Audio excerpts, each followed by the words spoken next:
El sol apenas comenzaba a asomarse sobre las cumbres nevadas de las montañas cuando el grupo de excursionistas se reunió en el aparcamiento al pie del sendero.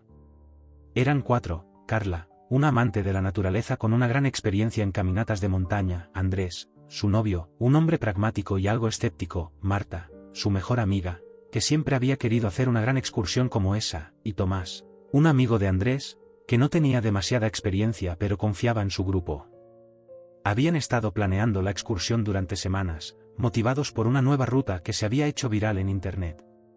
La ruta Cerro del Eco prometía ser una de las más hermosas, y según las reseñas, poco conocida. Se trataba de un sendero que atravesaba un bosque denso antes de subir a una cumbre desde la que se podía ver todo el valle y las montañas circundantes. Nadie de ellos había recorrido nunca ese tramo, pero la idea de descubrir algo nuevo les emocionaba. Partieron temprano para aprovechar al máximo el día.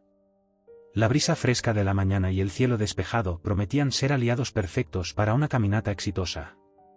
Los primeros kilómetros fueron fáciles, sin mayores complicaciones. El sendero estaba bien marcado, con señales de madera que indicaban el camino, y la vegetación a su alrededor era impresionante, con árboles de gran porte y plantas exóticas que nunca antes habían visto. Conversaban, reían y disfrutaban del paisaje.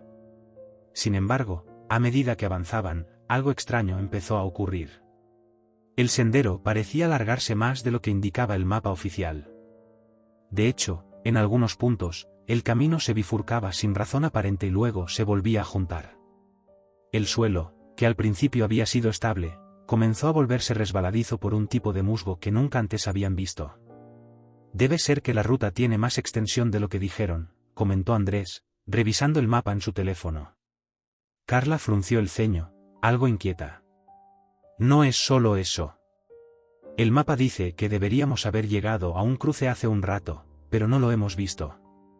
Todo está un poco raro. Marta se rió nerviosa. A lo mejor nos estamos imaginando cosas.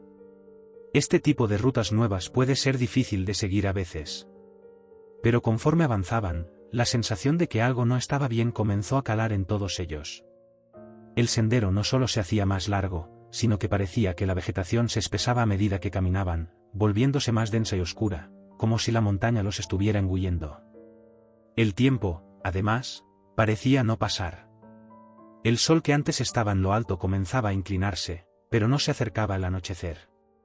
Carla sacó el reloj y observó la hora. No puede ser, hemos estado caminando más de 7 horas, y el sol apenas se ha movido. No puede ser. Aquí algo no cuadra, dijo Tomás, mientras echaba un vistazo alrededor, buscando algún indicio de que estuvieran cerca de un punto de referencia conocido. Cuando el sol finalmente comenzó a ponerse, los ánimos se tensaron. Decidieron que lo mejor era buscar un refugio para pasar la noche. Sin embargo, después de caminar un rato más sin éxito, la oscuridad ya se había apoderado del bosque. Las luces de sus linternas apenas iluminaban el camino, que parecía interminable. Fue entonces cuando Marta, que iba un poco más atrás, gritó: «Chicos, mirad, hay algo ahí». Desde un claro en el bosque, se podía ver la silueta de una estructura.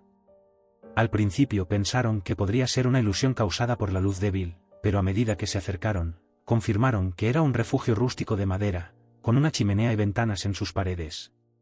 Parecía un lugar seguro. Con alivio, se apresuraron a entrar. La puerta de madera crujió al abrirse, y al ingresar, la primera impresión fue acogedora. Un calor agradable emanaba de la chimenea, y la estancia estaba perfectamente ordenada. En el fondo, un hombre de aspecto robusto y con barba, vestido con ropa de guardaparques, los observaba. «¿Qué hacen tan tarde por aquí?», les preguntó con una voz grave, pero amigable. «Nos perdimos en el sendero.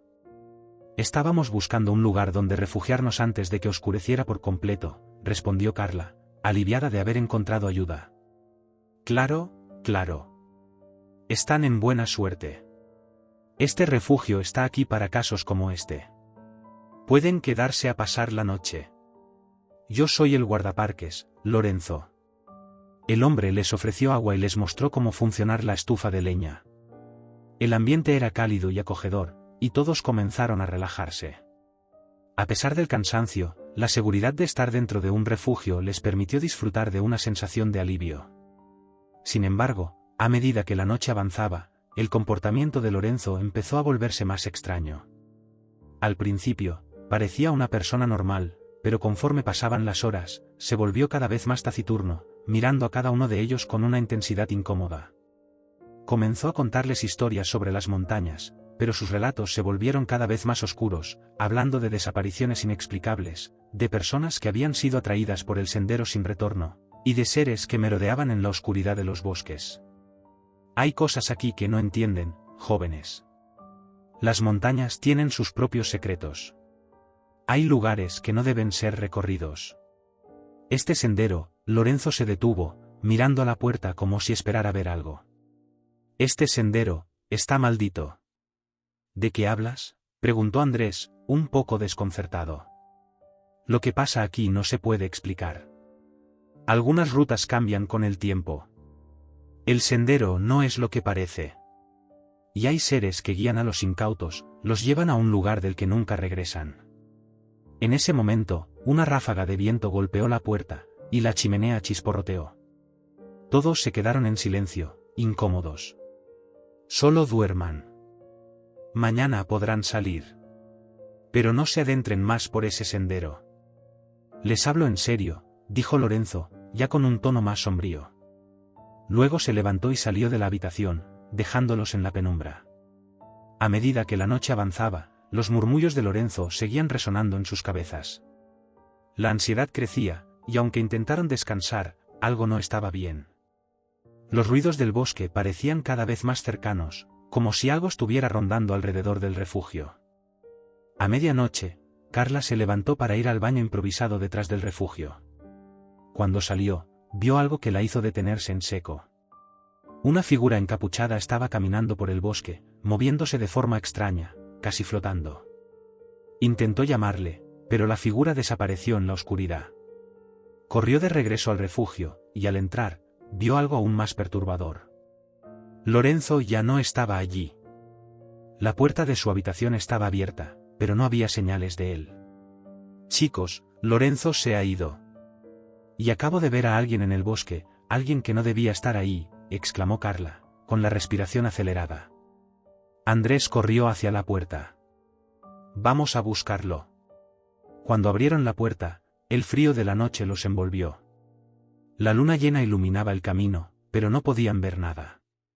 Todo parecía estar en calma, pero algo en el aire les decía que no estaban solos.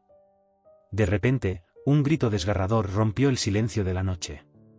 Era Lorenzo. Su voz, distorsionada, resonó en sus oídos. No deberían estar aquí, la montaña nunca olvida. Pero cuando llegaron al lugar de donde provenía el grito, solo encontraron el vacío.